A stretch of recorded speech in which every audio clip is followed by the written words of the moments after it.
Mi prometido me dio un acuerdo prenupcial para firmar, nada más por si acaso.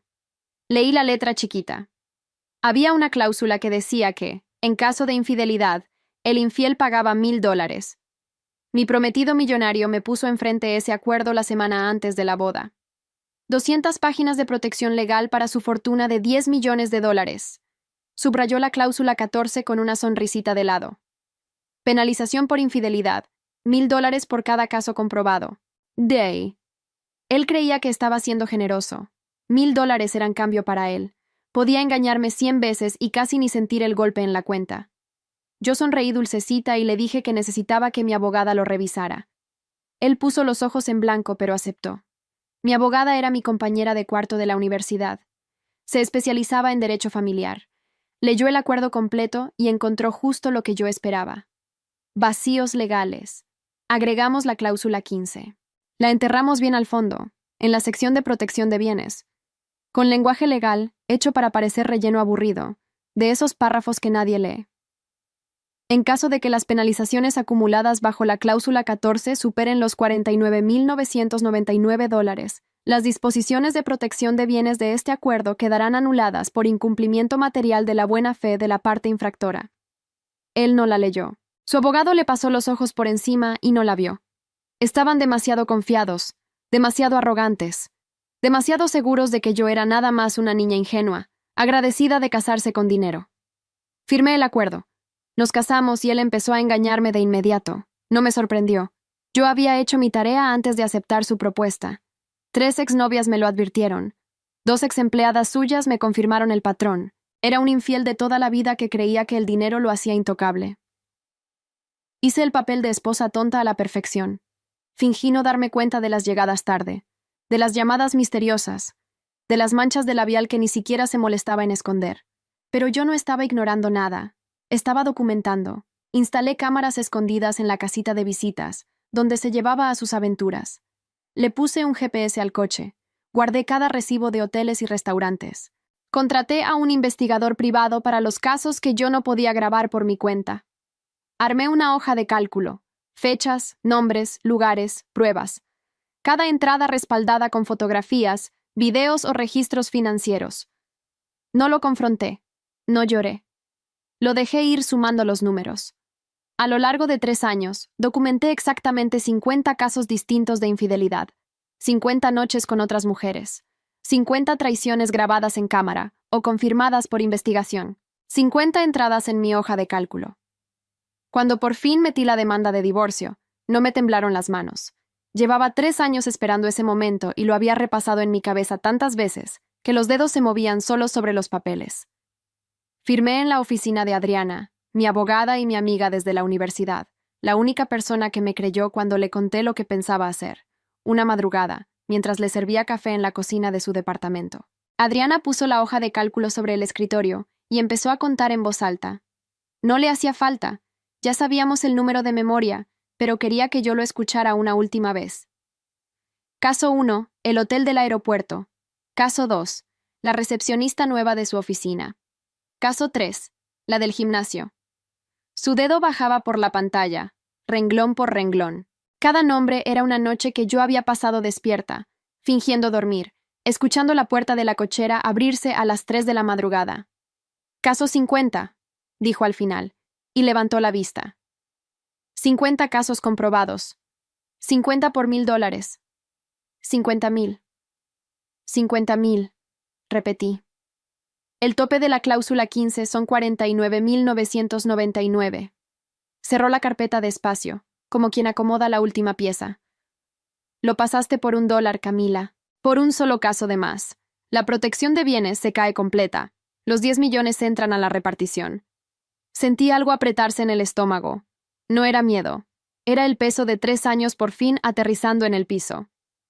¿Estás segura de que va a aguantar enfrente del juez? Él lo firmó. Su abogado lo revisó y puso sus iniciales en cada página.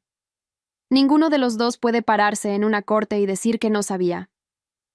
Se inclinó hacia mí, con esa calma que yo le envidiaba. Esa es la parte bonita. No estamos haciendo trampa. Le estamos cobrando exactamente lo que él aceptó pagar. Ni un centavo más. 3 años, dije. más para mí que para ella. 3 años sonriéndole en el desayuno. 3 años construyendo esto. Adriana golpeó la carpeta con un dedo. Cualquier otra lo hubiera confrontado en la primera noche, le hubiera gritado, roto un plato, y él la hubiera sacado de la casa con el prenup en la mano. Tú esperaste, por eso ganas. Me acordé de la primera vez que encontré una mancha de labial en su camisa. Me había encerrado en el baño con la camisa en las manos, temblando, lista para reclamarle. Y luego respiré, doblé la camisa, la guardé en una bolsa con la fecha escrita, y bajé a servirle la cena. Esa noche aprendí a callarme. Esa noche empezó la hoja de cálculo. Derek recibió la demanda un martes en la mañana. Yo ya no vivía en la casa. Me había mudado 2 semanas antes a un departamento chiquito del otro lado de la ciudad, con 2 maletas y mis cajas de evidencia. Me llamó a los 20 minutos. Contesté en el primer timbre. Llevaba años esperando esa llamada. ¿Es en serio esto? Tenía esa risita burlona que le conocía de memoria. ¿Me mandas a un señor con un sobre a la puerta? Me lo pudiste haber dicho en la cena, Camila. ¡Qué teatrito! Está todo en el documento, Derek. Sí, ya lo hojeé. 50 casos. Casi podía verlo dibujando las comillas en el aire con esos dedos llenos de anillos. Mira, ni voy a discutir. Es una ridiculez. Te firmo el cheque de los 50,000 hoy mismo y cada quien por su lado. Es más, te lo redondeo a 60 por las molestias. Cómprate algo bonito. Cerré los ojos. $60,000. Para él era el precio de un reloj de los que coleccionaba en la caja fuerte. Estaba tan seguro de estarme haciendo un favor que ni siquiera se molestó en bajar el tono con el que siempre me habló, como si yo fuera una empleada lenta. Habla con tu abogado antes de firmar nada, le dije. No necesito a mi abogado para extenderte un cheque, mi amor. Habla con él. Hice una pausa larga, saboreándola. Y dile que lea la cláusula 15. Completa, esta vez. Del otro lado hubo un silencio. Corto. Después soltó otra risa, pero ya no le salió igual de fácil. ¿Cuál cláusula 15? Colgué. Me quedé mirando el teléfono en mi mano, esperando sentir rabia, o tristeza, o algo de lo que había sentido durante 3 años. No sentí nada de eso. Solo el cuerpo ligero, como cuando por fin sueltas algo pesado que cargaste demasiado tiempo. Esa noche Adriana me escribió. El abogado de Derek había pedido una reunión urgente para el jueves. Ya la leyeron, decía el mensaje. Bienvenida a la parte divertida. Apagué la luz del departamento nuevo. No había mármol, ni la cocina enorme que él presumía con las visitas, ni el closet del tamaño de una recámara. Solo un colchón en el piso y mis cajas todavía cerradas. Pero esa fue la primera noche en 3 años que dormí sin revisar cámaras, sin escuchar la cochera, sin contar noches que no eran mías. Faltaban 2 días para que Derek entendiera de verdad lo que había firmado con esa sonrisita de lado. Yo llevaba 3 años esperando ver su cara cuando lo hiciera. La reunión del jueves fue en una sala de juntas en el piso 12, neutral. Ni la oficina de Adriana, ni la del abogado de Derek. Llegué 15 minutos antes. Quería estar sentada cuando él entrara, no esperándolo de pie. Adriana acomodó 3 carpetas frente a mí y no dijo nada. Sabía que yo necesitaba el silencio. Derek entró a las 10 en punto con su abogado, el licenciado Hodges, un señor de traje gris y colonia cara. Derek traía el saco abierto y esa manera de caminar como si el piso le perteneciera. Me sonrió igual que cuando me pedía que le sirviera otro trago frente a sus invitados. Camila, dijo jalando la silla, te ves bien, el divorcio te sienta. No le contesté. Adriana sí. Licenciado Hodges, gracias por venir. Vamos directo al punto. Mi clienta presentó la demanda de divorcio invocando la cláusula 14 del acuerdo prenupcial. 50 casos comprobados de infidelidad. $50,000 en penalizaciones. Hodges abrió su folder con la calma de quien ya hizo esto 1000 veces y deslizó una hoja por la mesa. Mi cliente está dispuesto a pagar la penalización de inmediato. De hecho, ofrece $60,000 para cerrar el asunto hoy mismo y evitar gastos legales innecesarios para ambas partes. Levantó la vista hacia mí, con una sonrisita. Señora, con todo respeto, redactamos ese contrato precisamente para situaciones como esta. La cláusula 14 existe para que estos temas se resuelvan rápido y en privado. Derek se recargó en la silla y cruzó los brazos. Es lo más justo, Camila. $1000 por cada. Lo que sea. Tú aceptaste eso. Lo firmaste. Soltó una risa por la nariz. No sé qué esperabas. ¿Quedarte con la mitad de todo por unas fotos en un hotel? Sentí el calor subirme por el cuello. 3 años de tragarme ese mismo tono, el de explicarme todo como a una niña. Apreté las manos debajo de la mesa. No de miedo, de ganas. Adriana ni se inmutó.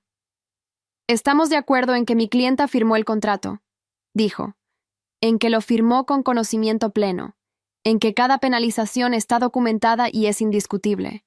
50 casos. ¿Su cliente confirma que acepta los 50? Hodges miró a Derek. Derek hizo un gesto con la mano fastidiado. Sí, lo que sea. 50, 60, lo que digan los papeles. Pago y ya. Que conste, dijo Adriana y anotó algo. El señor acepta las 50 penalizaciones bajo la cláusula 14. $50,000. Por mí está perfecto, dijo Hodges ya guardando su pluma. Entonces, si preparan el finiquito. Una cosa más. Adriana abrió la segunda carpeta. Despacio. Sacó una sola hoja y la giró hacia ellos. La cláusula 15. Hodges bajó la mirada al papel. Lo leyó. Lo volvió a leer. Vi el momento exacto en que su cara cambió, cuando el color se le fue de las mejillas como si alguien le hubiera jalado un tapón. ¿Qué es esto?, dijo, pero ya con otra voz. Está en el mismo acuerdo que su cliente firmó y que usted revisó. Página 187. Sección de protección de bienes. Adriana hablaba sin subir el tono, sin disfrutarlo por fuera. En caso de que las penalizaciones acumuladas bajo la cláusula 14 superen los $49,999, las disposiciones de protección de bienes de este acuerdo quedarán anuladas por incumplimiento material de la buena fe de la parte infractora. Silencio. Derek miraba a Hodges. Hodges miraba la hoja. 50,000 supera 49,999, siguió Adriana. Por $1. Su cliente acaba de confirmar, frente a testigos, que acepta las 50 penalizaciones. Con eso, la protección patrimonial del prenup queda anulada. Los $10 millones y todos los bienes adquiridos entran a repartición conforme a la ley estatal. Derek se rió. Fuerte, pero le salió tembloroso. Esto es una broma, Hodges. Diles que es una broma. Hodges no dijo nada. Pasaba el dedo por el párrafo una y otra vez, como si las palabras fueran a cambiar de orden. ¿Tú sabías de esto? Derek se volteó hacia él. Te pagué para que leyeras cada página. Me dijiste que estaba blindado. Estaba. La cláusula está redactada para parecer relleno estándar, murmuró Hodges. Boilerplate. Yo. Me dijiste que estaba blindado. Derek dio un golpe en la mesa que hizo brincar las carpetas. Yo no me moví. Lo miré dar el golpe. Lo miré ponerse rojo. Y por primera vez en 5 años no sentí nada de miedo. Lo había visto gritarles así a meseros, a empleados, a mí, siempre desde arriba. Ahora le gritaba a su propio abogado porque la niña ingenua le había metido la trampa dentro de su propio contrato. Camila. Bajó la voz. Intentó la sonrisa otra vez, pero ya no le funcionaba la cara. Camila, mírame. Nosotros podemos arreglar esto entre nosotros, sin abogados, como adultos. Yo sé que estás enojada. Tienes razón en estar enojada. ¿Ahora tengo razón?, dije. Fue la primera vez que abrí la boca en toda la reunión. Hace 2 semanas yo era una loca que armaba teatritos. Estaba molesto, no quise. Tú firmaste, Derek. Usé exactamente su tono, el de explicarle algo a alguien lento. Lo firmaste con conocimiento pleno. No sé qué esperabas. Hodges se quitó los lentes y se talló los ojos. Vamos a necesitar revisar esto con calma, dijo. Solicito que suspendamos la reunión. Por supuesto, dijo Adriana cerrando su carpeta. Tómense el tiempo que necesiten. La cláusula no se va a ir a ningún lado. Lleva 3 años ahí. Derek se levantó tan rápido que la silla rodó hasta pegar en la pared. Me señaló con un dedo, y le temblaba. Esto no se va a quedar así. ¿Me oyes? Voy a contratar a los mejores abogados de la ciudad. Voy a tumbar ese contrato. Vas a quedarte sin nada, igual que cuando llegaste. Me puse de pie también. Despacio. Le sostuve la mirada. Cuando llegué no tenía nada, y aún así fui más lista que tú y tu ejército de abogados. Tomé mi bolsa. Imagínate ahora. Salí de la sala sin esperar el elevador con él. Adriana me alcanzó en el pasillo. No sonrió, pero me apretó el brazo. Lo va a intentar, me dijo en voz baja. Va a contratar gente, va a venir con todo. Prepárate. Que venga. Apreté el botón del elevador. Llevo 3 años preparándome. Esa noche, en mi departamento sin muebles, me senté en el piso y volví a abrir la hoja de cálculo. 50 renglones, 50 noches que había guardado en silencio mientras le servía la cena, y él me decía que yo no entendía nada de negocios. Pasé el dedo por la pantalla, renglón por renglón, igual que Adriana en su oficina. Y esta vez, sola, sí me permití sonreír. La gente piensa que lo difícil de documentar una traición es conseguir las pruebas. No es eso. Lo difícil es servirle el café a la mañana siguiente y sonreír. Yo supe quién era Derek antes de la boda. Una de sus exnovias me buscó por mensaje cuando vio el anuncio del compromiso. No sé si me vas a creer, escribió, pero necesitas saber con quién te estás casando. Nos vimos en una cafetería cerca de mi trabajo. Me contó 2 años de mentiras, de amantes, de cómo él la convencía de que estaba loca cada vez que ella encontraba algo. Después aparecieron otras 2. Y 2 exempleadas de su empresa que renunciaron sin explicación. Cualquier mujer con sentido común se habría ido. Yo me senté en mi coche, en el estacionamiento, con las manos en el volante, y pensé despacio. Derek tenía $10 millones y un contrato hecho para protegerlos. Si me iba, él ganaba. Seguía con su vida, con su dinero, buscando a la siguiente. Si me quedaba, callada, paciente, él mismo me iba a entregar todo. Solo tenía que aguantar. La primera prueba llegó 3 semanas después de la boda. Una mancha de labial en el cuello de su camisa, rojo, descarado, de un tono que yo no usaba. Me encerré en el baño con la camisa en las manos, temblando, con la garganta cerrada. Quería bajar y aventarle la camisa a la cara. En vez de eso, respiré hasta que se me calmaron las manos. Doblé la camisa. La metí en una bolsa de plástico con cierre. Escribí la fecha con un plumón. Y bajé a preguntarle cómo había estado su día. «Cansado», me dijo sin levantar la vista del teléfono. Junta tras junta. «Pobre», contesté, y le serví la cena. Esa noche, cuando él se durmió, bajé a la cochera y revisé el GPS que le había instalado en el coche 2 días antes, escondido bajo el tapete del maletero. El punto rojo no había estado en ninguna junta. Había estado 4 horas en un hotel cerca del aeropuerto. Anoté la dirección, la hora de entrada, la hora de salida. Renglón 1. Con el tiempo me volví metódica. La casa tenía una casita de visitas al fondo del jardín, separada, con su propia entrada. Derek la usaba para sus reuniones de negocios de fin de semana. Compré 2 cámaras pequeñas, del tamaño de un botón, y las puse yo misma un lunes que él se fue de viaje. Una en el reloj de pared, otra en la base de una lámpara. Aprendí a revisar las grabaciones desde mi teléfono, en el baño, con el agua de la regadera corriendo para que no se oyera nada. No todo lo podía grabar yo. Para los viajes contraté a un investigador, un señor callado de apellido Morales que me entregaba sobres con fotos y un reporte escrito, fechado y firmado. La primera vez que abrí uno de esos sobres, en mi coche, vi a Derek entrando a un restaurante con una mujer del brazo, riéndose, con la mano en su cintura como nunca la puso en la mía. Me quedé mirando la foto un rato largo. Esperé sentir que se me rompía algo, pero ya no quedaba nada que romper. Solo guardé la foto en la carpeta y manejé a casa a hacer la cena. Lo más difícil no eran las pruebas, eran las cenas. Derek amaba tener invitados, socios, gente a la que impresionar. Me sentaba en la cabecera opuesta y él contaba sus historias. Y a veces, cuando quería una risa fácil, me usaba a mí. Camila no entiende nada de negocios, le dijo una vez a una mesa de 8 personas, dándome una palmadita en la mano como a una mascota. Si por ella fuera, regalaríamos la empresa. Por eso las decisiones las tomo yo. Todos rieron. Yo también sonreí.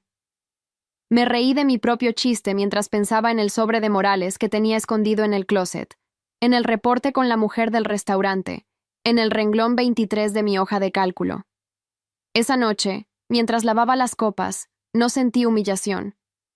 Sentí algo frío y firme. Él creía que la tonta era yo.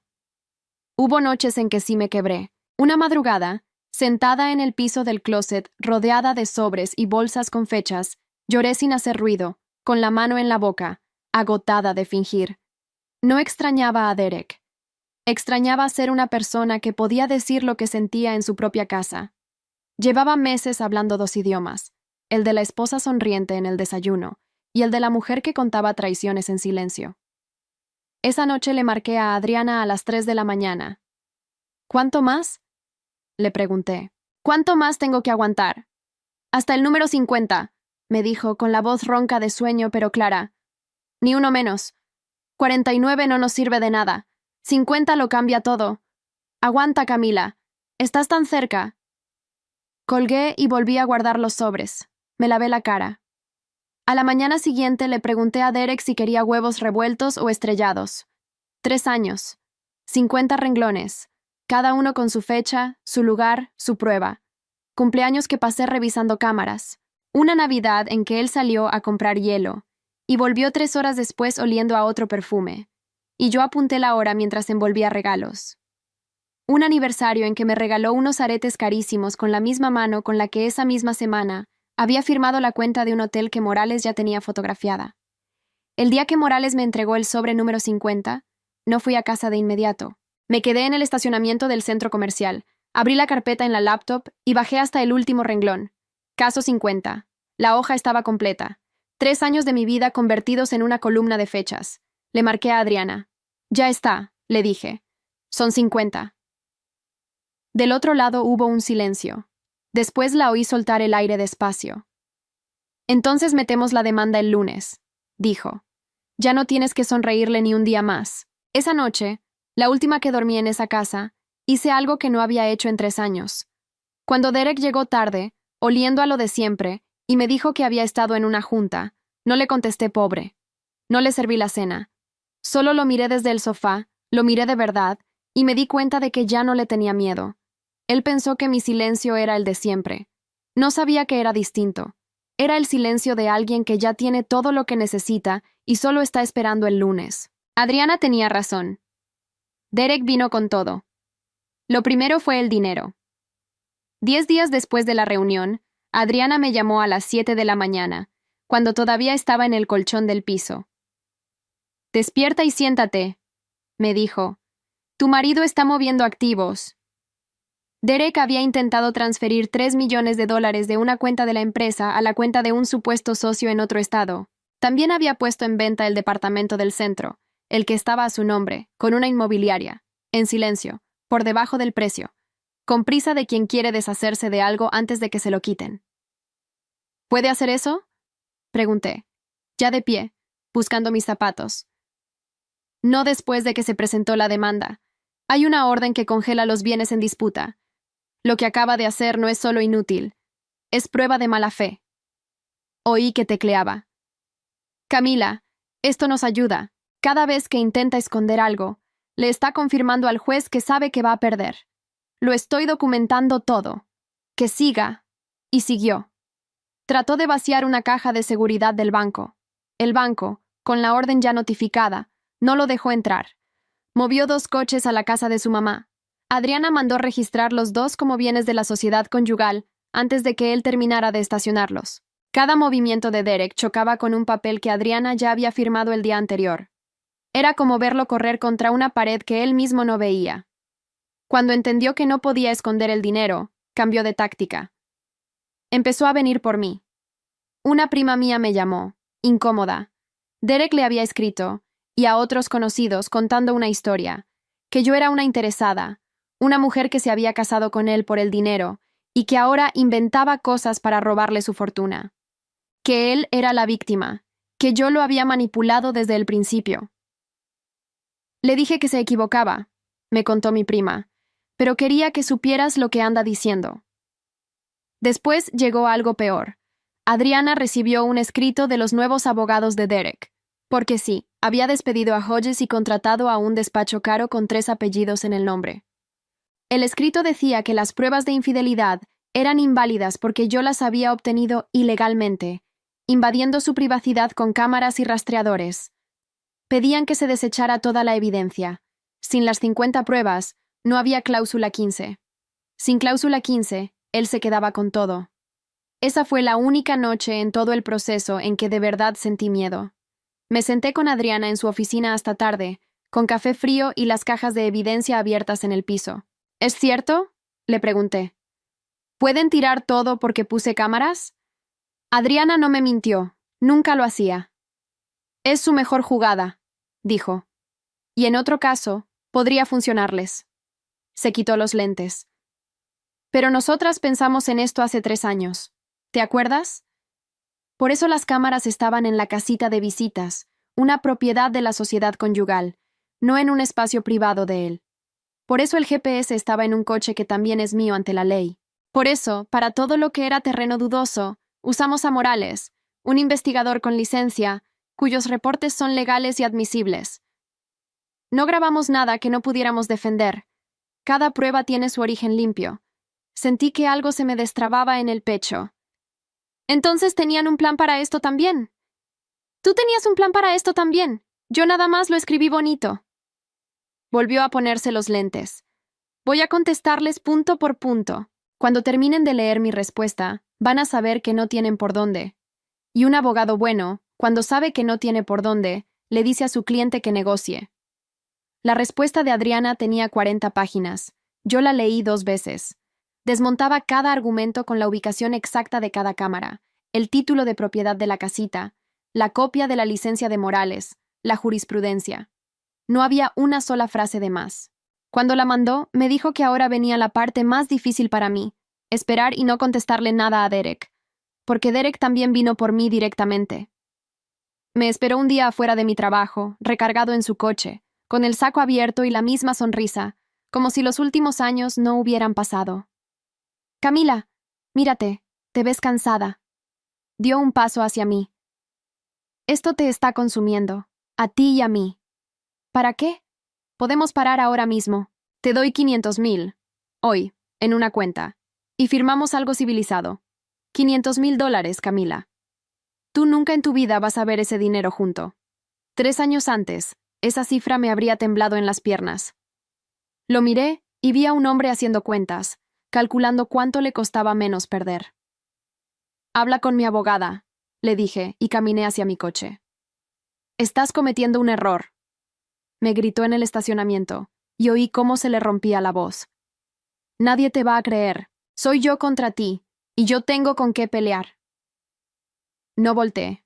Me subí al coche, cerré la puerta, y solo entonces dejé salir el aire. Las manos me temblaban sobre el volante, igual que el día que decidí quedarme. Pero esta vez no era duda. Era adrenalina. Esa noche le marqué a Adriana y le conté lo de los 500,000. Subió de 60,000 a $500,000 en 3 semanas, dijo ella, y casi pude oírla sonreír. ¿Sabes lo que eso significa? ¿Qué? Que sus abogados ya leyeron mi respuesta. Y que él ya sabe que va a perder los 10 millones. Por eso te ofrece medio. Está intentando salvar lo que pueda antes de que un juez decida por él. Hizo una pausa. No aceptes nada, Camila. Vamos a la audiencia. Deja que sea el juez quien lea la cláusula 15 en voz alta. La audiencia fue un martes a las 9 de la mañana. Me puse un traje sastre gris que me había comprado con mi propio dinero, el primero en años que no eligió Derek ni pagó Derek. Adriana me vio llegar y asintió una sola vez, como diciendo, es hoy. Derek estaba del otro lado de la sala con sus 3 abogados de apellidos caros. Se veía distinto, más delgado, ojeroso, con el saco un poco grande. Cuando entré, buscó mis ojos. Yo miré al frente. El juez era un hombre mayor, de lentes finos y voz pausada, de los que no levantan la vista del expediente más de lo necesario. Había leído todo. Eso se notó desde la primera pregunta. Tengo frente a mí un acuerdo prenupcial firmado por ambas partes, dijo, y una demanda que invoca 2 cláusulas, la 14 y la 15. Licenciado, su cliente, ¿reconoce su firma en este documento? El abogado principal de Derek, un señor de cabello plateado llamado Whitfield, se puso de pie. La reconoce, señoría, pero impugnamos la validez de las pruebas presentadas y la aplicación de la cláusula 15, que consideramos abusiva y... A la cláusula 15 llegaremos, lo cortó el juez.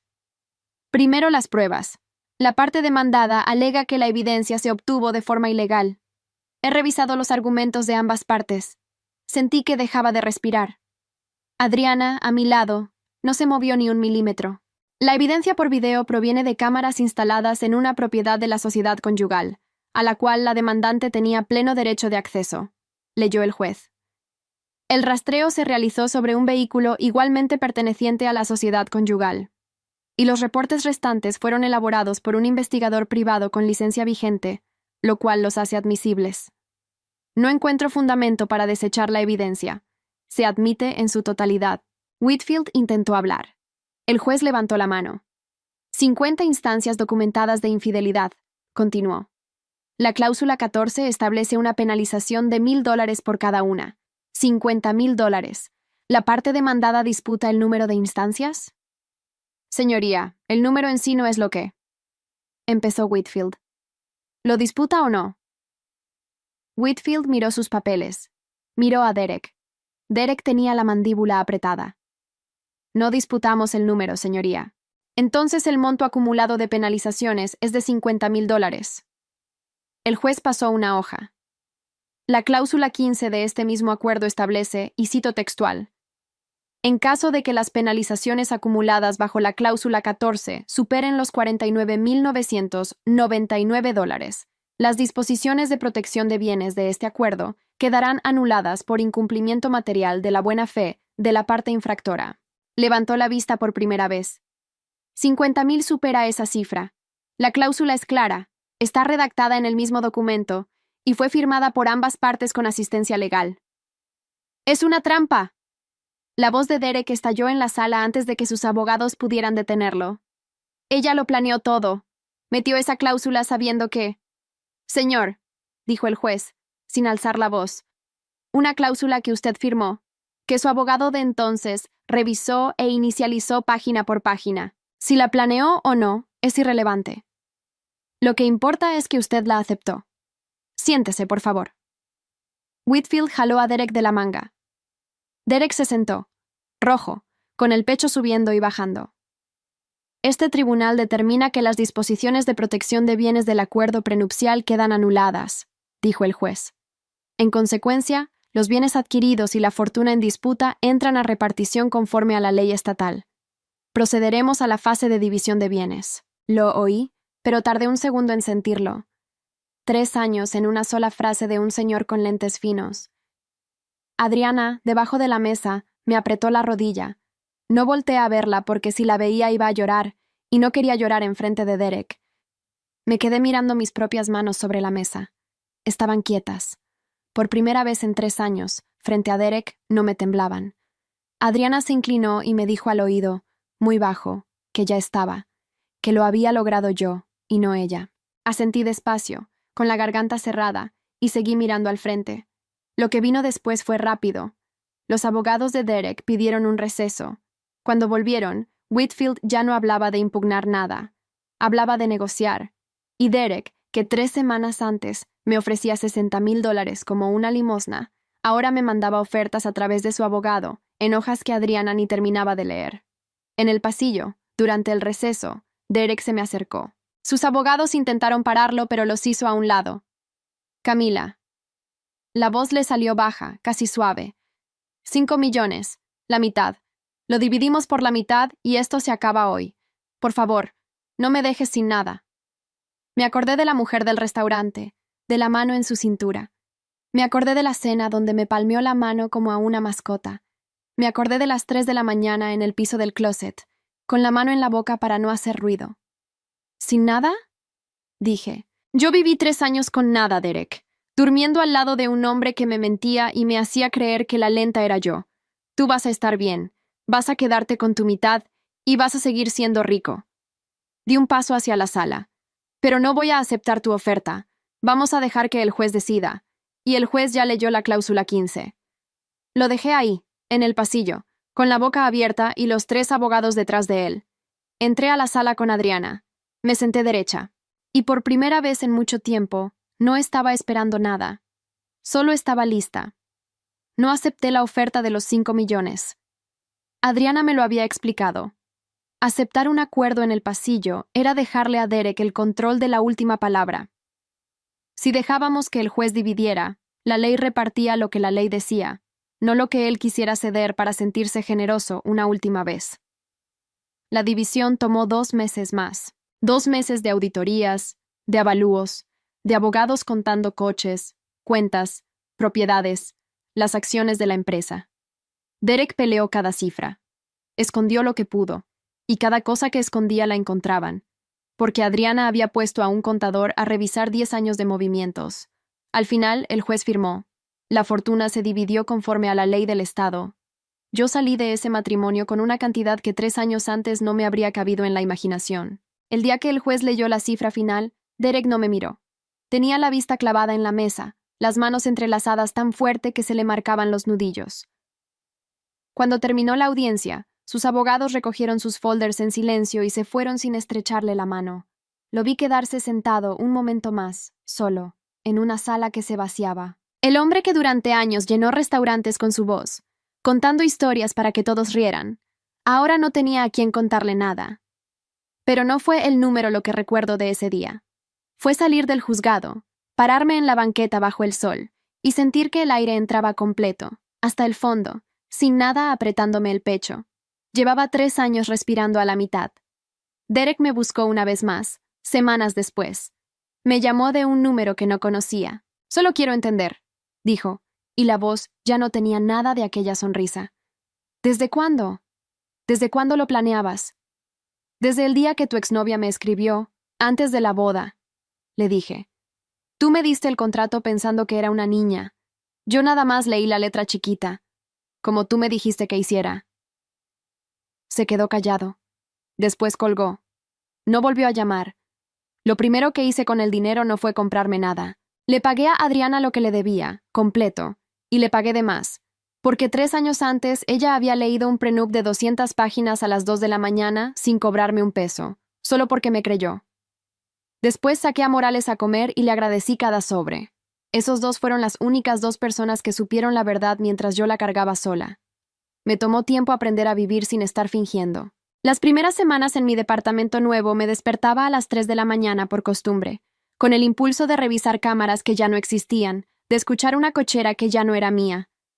Poco a poco el cuerpo entendió que ya no había nada que vigilar. Dormí. Dormí como no dormía desde la universidad. Volví a la casa grande una sola vez, a recoger las últimas cajas. Caminé por los cuartos vacíos. El mármol que tanto presumía Derek. La cocina enorme donde le serví 3 años de cenas con una sonrisa puesta. No sentí nostalgia. Pasé por la casita de visitas del fondo, donde había escondido las cámaras, y me detuve un segundo en la puerta. Después seguí caminando hacia mi coche, con mis 2 cajas, sin voltear. Esa casa nunca fue mía. Mi departamento sin muebles, ese sí. No me quedé sentada sobre el dinero.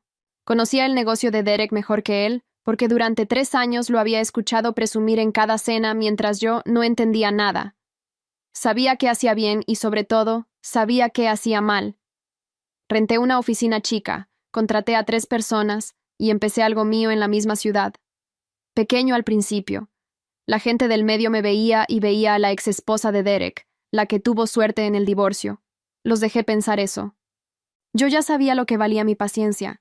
No necesitaba que ellos lo supieran todavía. El primer contrato grande lo firmé 8 meses después, con un cliente que Derek había perdido por prepotente. El señor me contó en la junta que había trabajado con mi exmarido y que nunca volvería a hacerlo. «Usted sí escucha», me dijo, casi sorprendido, como si escuchar fuera un truco raro. Esa noche le llamé a Adriana y le leí el monto del contrato en voz alta. Las 2 nos quedamos calladas un momento. 3 años de sobres con fechas, y al final un silencio distinto. El silencio bueno, el que se siente cuando algo por fin sale bien. Adriana se rió cuando le conté. «Le ganaste la fortuna y ahora le vas a ganar el negocio», dijo. «Eres insoportable». «Aprendí de un buen maestro», contesté. Él me enseñó exactamente lo que no se debe hacer. Mi mamá, que durante años me había dicho que tuviera cuidado de no perder a un hombre así de proveedor, me llamó cuando supo del resultado. Quería disculparse, a su manera, por todas las veces que me dijo que aguantara. La dejé hablar. Le dije que la quería. Pero no le conté los detalles, ni le pedí su aprobación. Esa necesidad, la de que alguien me dijera que había hecho bien, se me había quedado en el piso de aquel closet, entre los sobres con fechas. Ya no la cargaba. A veces pienso en la mujer que se sentó en aquel estacionamiento, con las manos en el volante, decidiendo si irse o quedarse. Todos le habrían dicho que se fuera, que se cortara las pérdidas, que ningún hombre vale eso. Y tenían razón. Ningún hombre lo vale. Pero yo no me quedé por él. Me quedé por mí, por la mujer que iba a ser 3 años después. Le debo todo a esa paciencia que parecía debilidad. El mes pasado pasé manejando por la avenida donde Derek me gritó, en aquel estacionamiento, que nadie me iba a creer, que era él contra mí y que él tenía con qué pelear. Iba en mi propio coche, uno que escogí yo, que pagué yo, rumbo a mi propia oficina con mi nombre en la puerta. No bajé la velocidad para mirar el lugar. No tuve que hacerlo. Conduje derecho, con las 2 manos firmes en el volante, sin que me temblaran.